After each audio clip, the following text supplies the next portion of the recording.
Hi, everyone. Welcome to our second day of Regulatory Week Crop Hour. I do want to clarify for everyone joining the Zoom today that we are talking about precision ag. This is not the private applicator training. So I know those of you that registered for the private applicator training, you did essentially get registration links for all of the webinars in this week's Crop Hour series. The webinar on Friday, March 26th, is the only one that counts for private applicator training credit. We're glad that you've joined us today, and we hope that you'll find something useful in our presentation today and tomorrow. And hopefully you're getting a little bit more familiar with Zoom.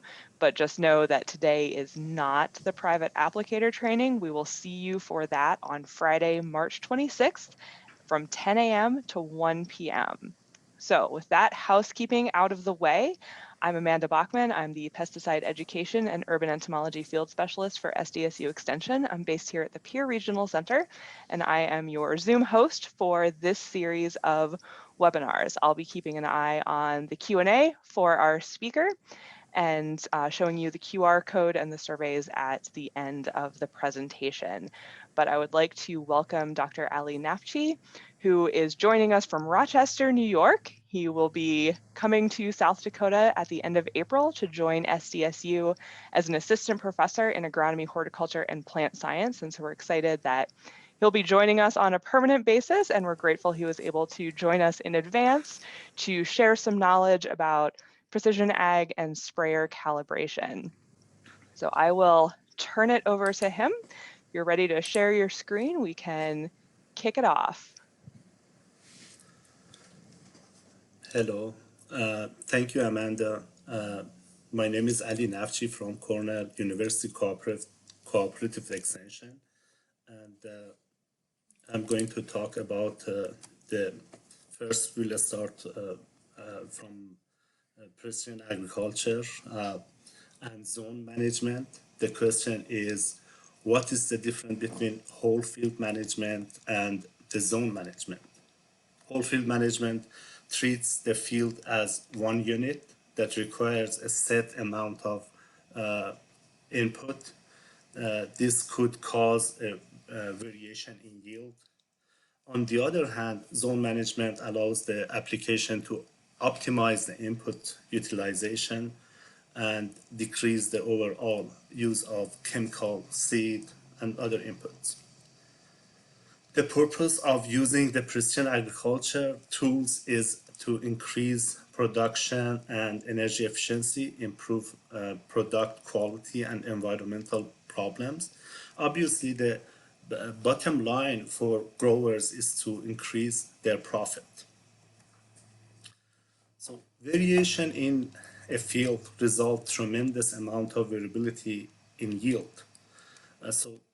For example, all crop inputs, fertilizer, irrigation, seeding rate, etc., were the same for these two locations of a 10-acre field. However, the cotton yield was 4 times more in the area with heavier soil texture in the left picture.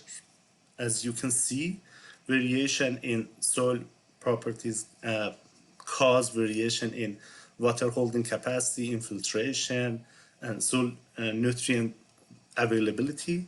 And the precision ag can help to address these variation by applying the right input in the right amount to the right place at the right time and in the right manner, as Kozla said.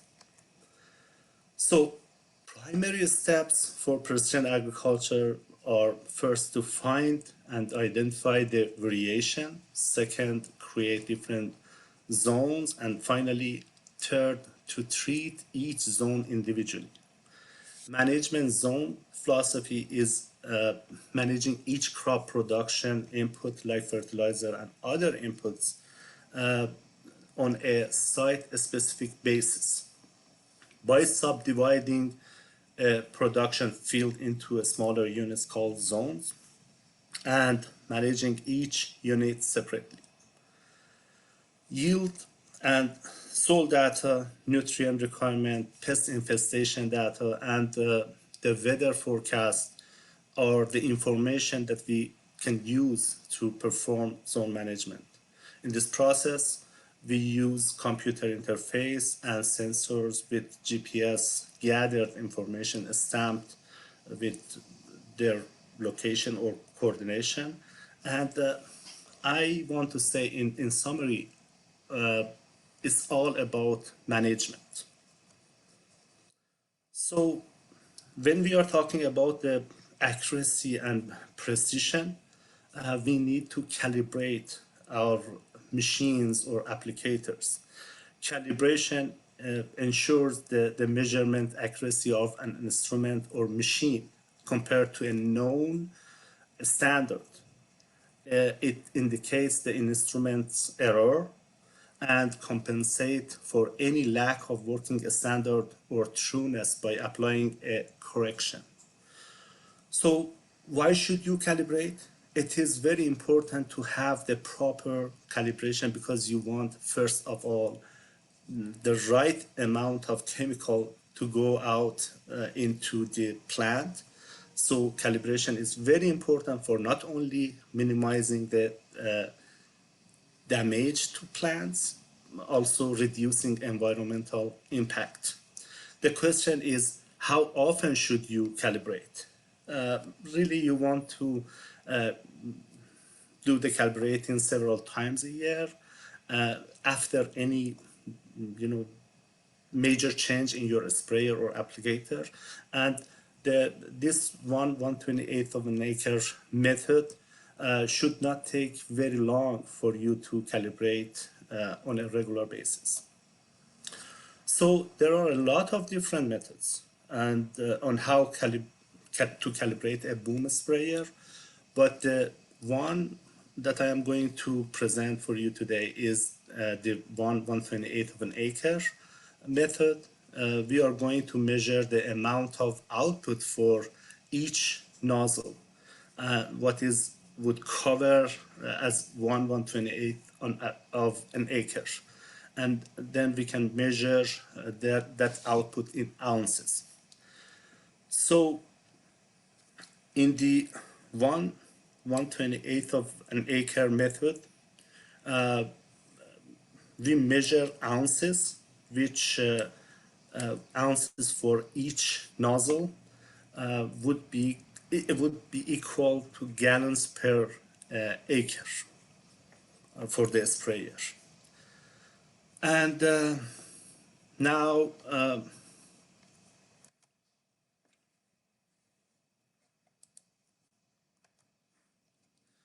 in order to perform the calibration using the 1/128th of an acre method, we are going to need some supplies, including a measuring tape to measure the spacing between the nozzle, a walking wheel or long measuring tape also for measuring our traveling distance, a measuring cup or pitcher to catch output from the nozzles that measures measured in ounces. And as I said, the measured ounces for each nozzle equals to gallons per acre in this method.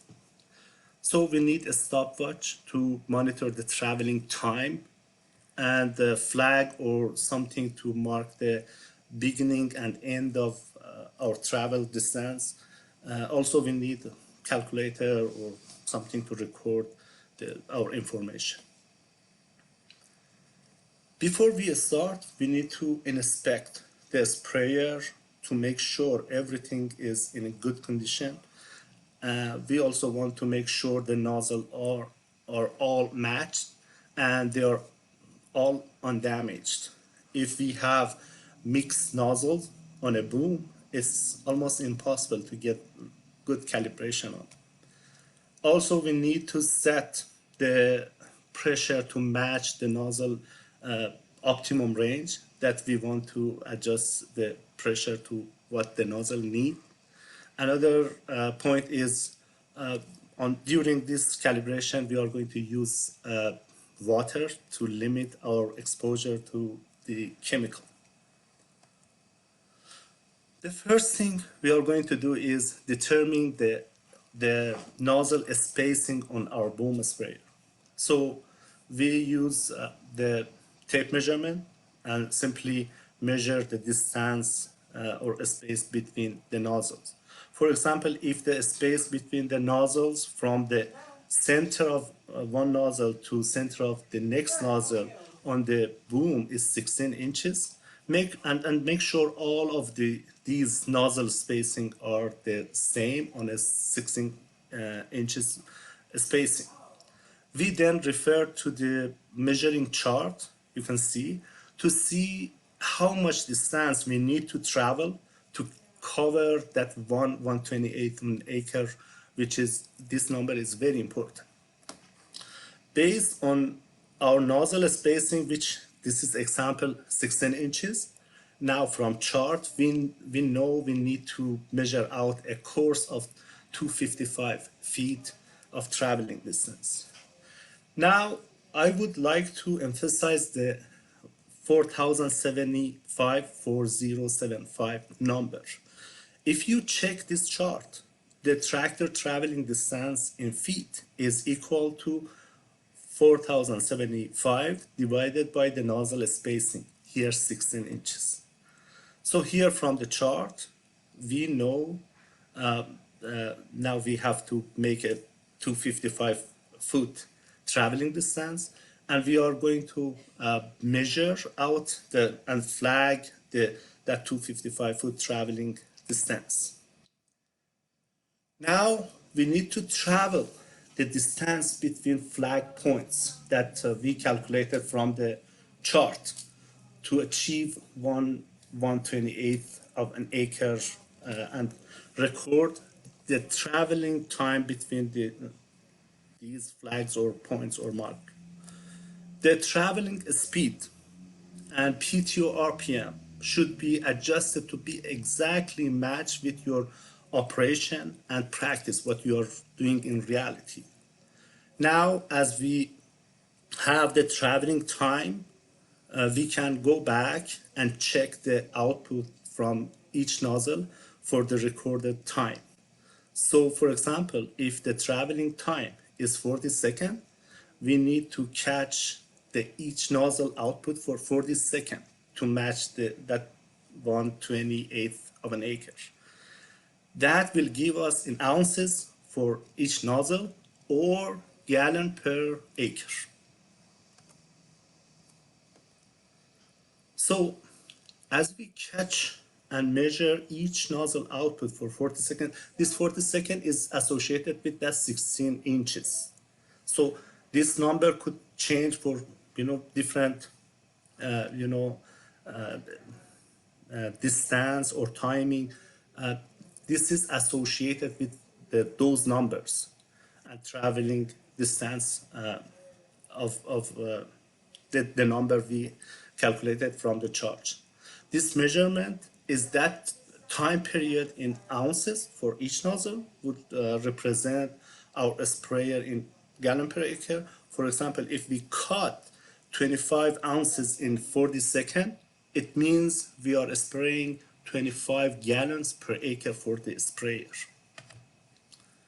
We need to repeat this for every nozzle along the boom to make sure that they are all within an acceptable range. Usually that acceptable range is within 5% of this, for example here 25 ounces target. In order to determine what our final calibrated gallons per acre is, we need to add all these numbers that we collected from each nozzle together and divide that total by the number of nozzle to get the average number of ounces. And now this average number in ounces indicate, as I mentioned, gallons per acre for the sprayer. So I would like to flash back and explain the variable rate technology with a simplified flowchart. In the variable rate technology or systems, we have a metering mechanism, a computer interface, GPS, and a controller system or controlling system. For example, if the rate sensor saying that we are applying 140 pounds per acre but we need to apply 150 pounds per acre. That metering mechanism will adjust the product to that new rate. And on the backside, we get a controlled application of 150 pounds per acre. We also have the feedback loop that tells us when the actual rate, what the actual rate is, and when it's calibrated, it says yes, uh, we achieved that target, and I am putting out that 150 pounds, for example. And that's what computer tell us. So we are assuring that we are getting very accurately that application rate. So variable rate technology are either map-based, sensor-based, manual system. And map-based are, most popular today. Essentially, uh, you generate the prescription map based on soil needs in the field. It will put out a specific rate at a given location. In in the sensor base, it senses crop health or other phenomena in real time and adjusts an application. So for manual system, you can adjust or you can make manual adjustment in the manual variable rate system simply either with a knob or set the touch screen and move the rate up and down. So here, as you can see, lots of factors should become in account to get the right calibration, especially if the output rate is off target. We need to find out what's the problem. So for variable rate applicator, you need to set an output target rate and then collect actual output as described with that 40-second, for example, that method. So it means you are putting the, let's say, 30 pounds target rate, and when you measure it, for example, you get 60 actual rate. And if you change the rate and put it 60, now you are looking at the actual rate, you are putting 120. It means you are putting double. So the same procedure should be repeated for major rates that you are going to apply for different zones. And if the actual and target rates are not the same within an acceptable accuracy range, we need to find a way to fix it. How to fix it? So, for example, if your output rate is shifted up, like I mentioned here, uh, in a linear slope and stays steady, you need to maybe just contact the technology provider and simply by adjusting a K factor on your flow meter, you'll be all set. But in this example, sometimes all you need to do is just change your prescription map. Think about the example we put here on this chart. You can see when it's shifted up, it means you are putting double. If on your prescription map, make it half, it means you are achieving the target. So the rule of thumb is if we need to make significant adjustment to that gallons per acre, we need to either for non-variable rate sprayer, we need to either speed up or slow down. So for a non-variable rate sprayer, slower you are putting more, and faster you are putting out less. For both variable and non-variable rate sprayer or applicator, you can change nozzle size to make significant changes. We can also make some adjustment in pressure, but we should be careful about that because we don't want to have drift. In variable rate sprayer, as I mentioned, we can change the prescription map. And a couple of reminders, in this method, we are trying to cover 1/28 of an acre.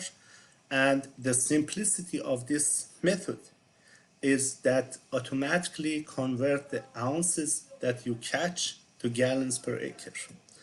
It is very important that the the nozzle output within you when you do the average, it should be within that 5% accuracy. And also you have to make sure you don't have clogged nozzle or damaged nozzle, and all are the nozzles are same.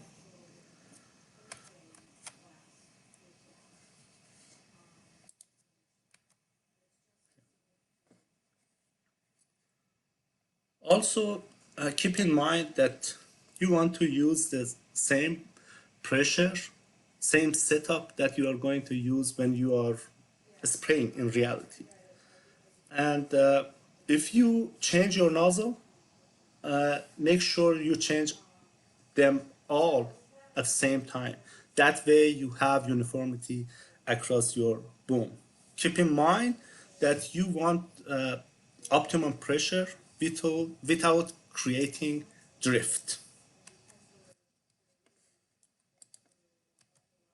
Okay. So thank you for joining us today. And if you have any question, feel free to contact us or contact your local extension agent for more information. Thank you again and hope to see you soon. With all of that, I will take your questions if you have any. All right, if anybody has any questions, feel free to throw those into the Q&A box at the bottom of your screen. I'm going to go ahead and share the QR code. So if you are a certified crop advisor, you can pull out your app now and get that code scanned. I just before you go, I have a few more slides for the collaboration Oh yeah, go for possible. it. So maybe I can do after you do the what you wanted to do. Go ahead and go through your slides. I'll do the QR code when you're like through Okay, this part. Go for it. sure. Thank you. So I will join SDSU next month and would like to introduce some of the project that possibly we can collaborate on. One is identify the soil variation and zone creation or philosophy of management zone. So we can use soil electrical conductivity, soil sampling, soil map. You are familiar with all of this. And the good news is, we have really good correlation between these information. And these are basic of precision agriculture, so I would like to continue this one there. Another project, implementing variable rate applications. One, is seeding rate. And by now we know precision agriculture is a concept of farm management that utilize observations of measurable variable on a farm. So optimum level of inputs are defined to reduce negative environmental impact while maximizing profits. So that is another project I'm considering to continue. I am working with growers here at Cornell to implement variable corn seeding rate. We use historical yield data and the farmers' knowledge about their field to create management zone and to apply different seeding rate. For example, on this project, we wrote a seeding prescription map in a way that the grower feel comfortable to try on-farm research. Upfront, we set to have a 7% saving on seeds. So here is a code from growers which he had, and he tried variable rate application. He had all the applicators, but he was thinking, I am not going to get benefit from that. So I may be not using that. But after 1 year or 2 years, we start doing this project. This is the quote from grower. I believe overall yield was increased by using variable rate population. My plan for this year is to variable rate seed every cornfield, and I possibly extend it to other crops. So aerial imagery, this is cutting edge or tipping point of the technology. With drones and aerial imagery, we can collect information related to crop health and variation. And we can identify problems area, identify differences in soil types, non-seen points of interest, help to make prediction, identify production and non-production area, very vast area. That's another area of research. Enrich reference. Now let's talk about the future of enrich strip or enrich reference. We have enrich strip now, but I'm thinking of applying enrich references spots. These application can be established by a drone or a robot or by planter at the planting. In the future, we may be able to use nanomaterial to or coated fertilizer that release the nitrogen or other fertilizer on the time we want. At site rest, we fly over, and with the help of the artificial intelligence, we collect all and pour the data into equations or program, and the final product could be a prescription map, if not a command for fertilizer here, for example, nitrogen application. Laser Scarecrow, this is another project which I designed and fabricated a laser scarecrow. We've tested this laser for 2 years in 4 fields. And this is again a quote from our growers. The laser system seems to work very well. We saw some immediate results with birds leaving the field. So I got 2 grants on this project, and that would be, possible area of, continuation of that research. Unfortunately for COVID, we couldn't continue this one, but now we have planned to, educate farmers to enable them to use this, system to build their own laser scarecrow under a do-it-yourself program. And with all of that, again, I'll take your question. Thank you very much for your time. I'm really enjoying the Amanda? name Laser Scarecrow. Like that's quite catchy. Yeah, yeah, we tested this one, and it's really neat. And yeah, it deterred the birds. That is awesome. Thank you. And again, if folks have questions, you can throw those in the chat. And shortly we will move towards the sort of informal discussion time.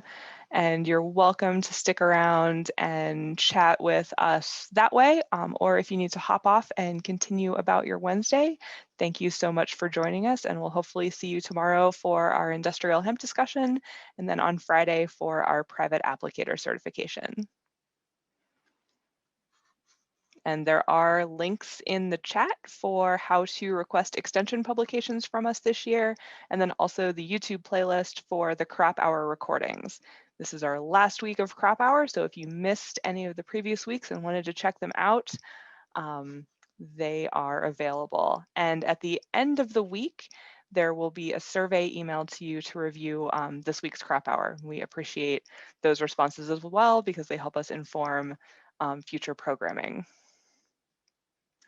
And I've got a question that I can answer in the Q&A about your license isn't due until next year. Yes, if you go through the private applicator certification, essentially a year ahead of time, your certification will renew, and it will renew for the 3-year cycle, and and expiring on the last day of February. Those were some of the updates that Department of Ag made to the private applicator certification. So if you don't want to renew your private applicator certification, don't join us on Friday. Or you can join us and just don't fill out the affirmation form at the end of it.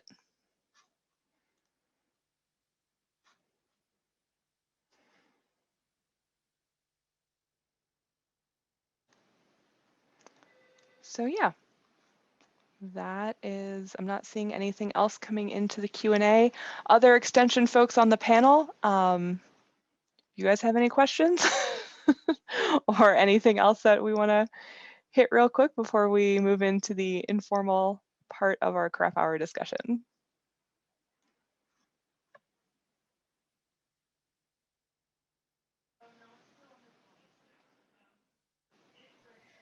Dr. Nafchi, when you do this presentation in person, typically, do you have like a sprayer demo setup you like to use to show people how you calibrate? I'm sure this was difficult to do over Zoom.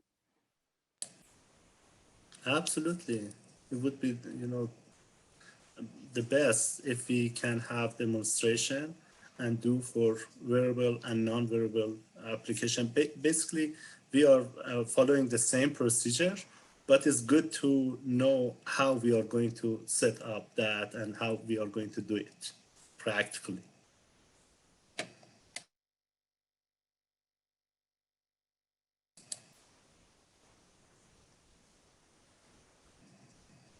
All right, well, we'll switch people over to being panelists so that you can unmute or type in a question in the chat if you'd like, or you're welcome to hop off, but we'll stick around for a few minutes and answer any other questions people have or have sort of an informal discussion. And so we'll go ahead and stop the recording at this point as well.